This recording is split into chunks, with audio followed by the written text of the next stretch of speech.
Hello, my name is Chris from Fresh Look Cinema. We are going to be reviewing another movie, and this movie is called Encanto. So this is a Disney movie, so it already looks pretty amazing, and I watched the trailer, and I actually got to see it in person at a movie theater, which was even more fun, especially with the family. If you don't already know, my name is Chris. I review movies, animations, manga, just anything. I review everything. I really enjoy reviewing movies, especially when I get to see them in theater. Now, this movie focuses on a main character called Mirabel, and she has a huge family that all have powers. So, which is pretty cool and magical. For instance, we're going to be talking about the whole family, but I'm going to give you the plot first. And there will be no spoilers. I just want to go over the movie and tell you how I feel about it. This movie focuses on, again, Mirabel, and it talks about her journey, how she perceives her family, and the importance of family throughout this whole film.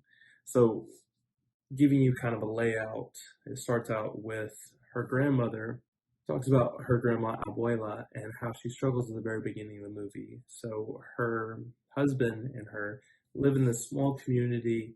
It's very beautiful, but one day intruders come and they rush all her people and her three babies out into the jungles to try to survive.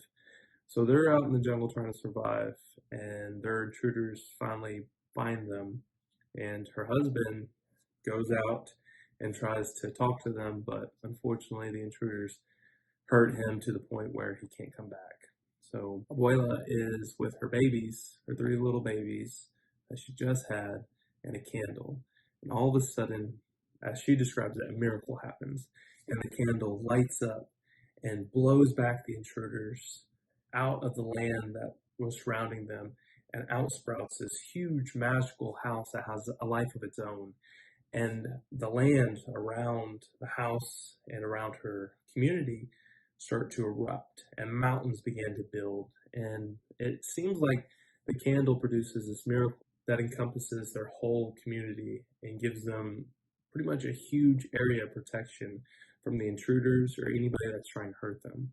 So this one candle produces this miracle, as Abuela talks about throughout the whole movie, is the importance of the candle and having the family involved the most. Because what happens after is that the candle inside the house produces these doors for her children, and each child opens the door and they receive a magical power that helps the community. So now I'm going to talk about the families to try to help kind of sort out who's what family and what power they have. The family is called the family of Madrigal.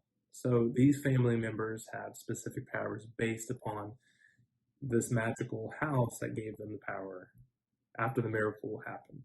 So let's go down the list of family members. Of course, Abuela is the grandmother. She's the head of the house. She doesn't have powers, but she's in charge. Whatever she says kind of goes.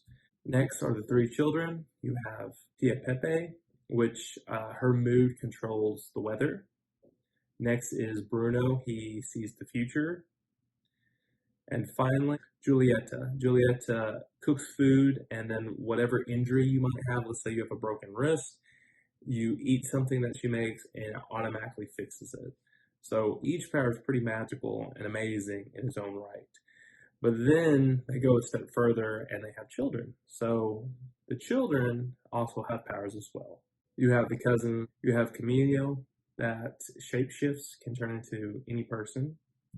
And then Antonio can talk to animals. And then cousin Dolores, who can hear anything. So she can be thousands of miles away and just hear a pin drop. She's able to hear that. Then finally, you have the main character that's pretty much in charge of if the family loses their magic or is united and happy. All this is put on this one character's shoulder, and her name is Mirabel. And Mirabel has no powers. During her ceremony, she was about to open the door, and the door disappears, and she doesn't receive any powers. This causes huge conflict throughout the movie, and is kind of the gateway to whether her family unites and stays strong or becomes ruined and never fully develops and kind of fades away. Her older sisters also have powers as well. So her older sisters are Isabella, who is the perfect child, does no wrong, and she produces flowers. And then her other older sister is Luisa, and she is the super strong one. She can literally just lift up houses and stack, in one part, stack like goats on top of herself, like 8 goats, and doesn't phase her one bit. That's how strong she is.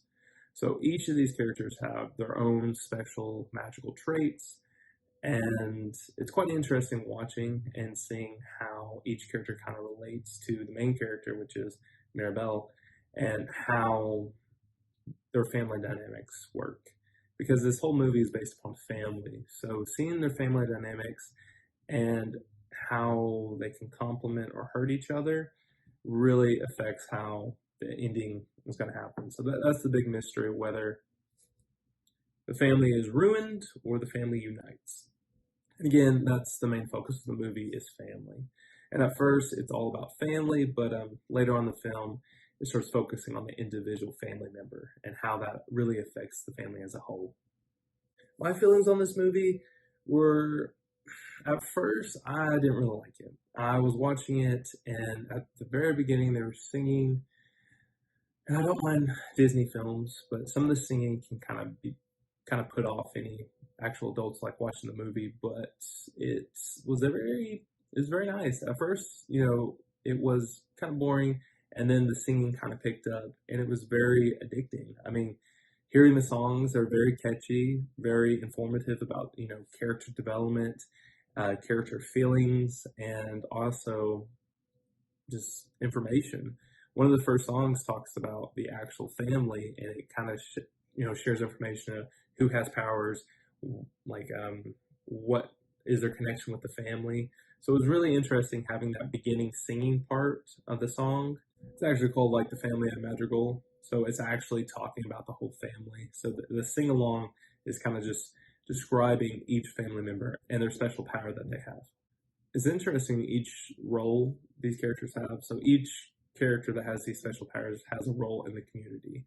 So because you have a special power, you have to give back to the community. And unfortunately, Mirabel doesn't have a special power, so she doesn't have a special role in the community. So in a lot of times, she's kind of like the outsider. She's not well appreciated like all her cousins and her sisters are because each of them have powers. My feelings on this movie is that I really enjoyed the family aspect. Yes, I talked about the singing, and sometimes can be kind of annoying, but the family aspect was pretty amazing. I loved how throughout the film it was always a constant theme that family was above all things. So we have to keep the family together. We have to do what's best for the family. Again, during this point of view, the individual family members are kind of left out because everything's for the family.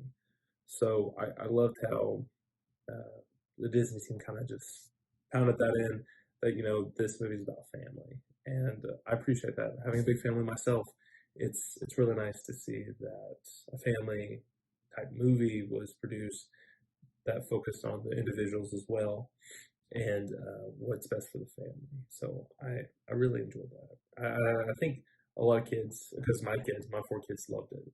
They loved watching Encanto and just kind of enjoying the film. And me, honestly, after a while, it really started making sense. The breakdown of the individual family members and what made them upset, what pressures they were under.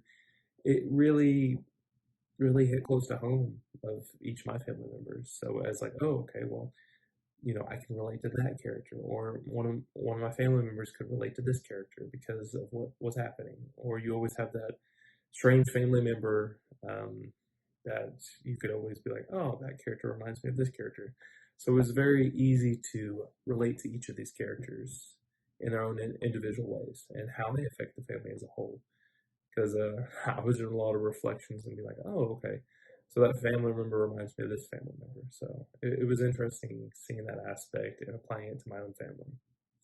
Now, if you're interested, this movie's still in theaters, and maybe it'll come on Disney Plus or not. But right now, it is in the movie theaters, which is amazing. I love that aspect. I saw this movie in Kansas, and I loved it. It was amazing. It was nice having a big old thing of popcorn and big old thing of soda and tons of candy scattered everywhere. And it was just nice sitting back and enjoying a film. And again, nothing wrong with just sitting and watching a movie at home, but it's always a different experience seeing it in an actual movie theater. So I loved it. It was an amazing time with the family, and it was an amazing movie. So I'm gonna start rating movies, especially Disney movies, and I would rate Encanto definitely an 8 out of 10. Definitely a movie to go watch, especially a family-based movie. Nothing bad or inappropriate in this movie. It's just strictly Disney, enjoying family time. So I would definitely recommend this movie to anyone that has any kiddos or anyone interested in just having a good family movie. So again, my name is Chris. If you haven't already, please smack that subscribe button and that like button for that YouTube algorithm and just help me out there. And if you want to enjoy more reviews about movies, culture, or anything in between, please come visit me anytime and check out my videos. And have a great day.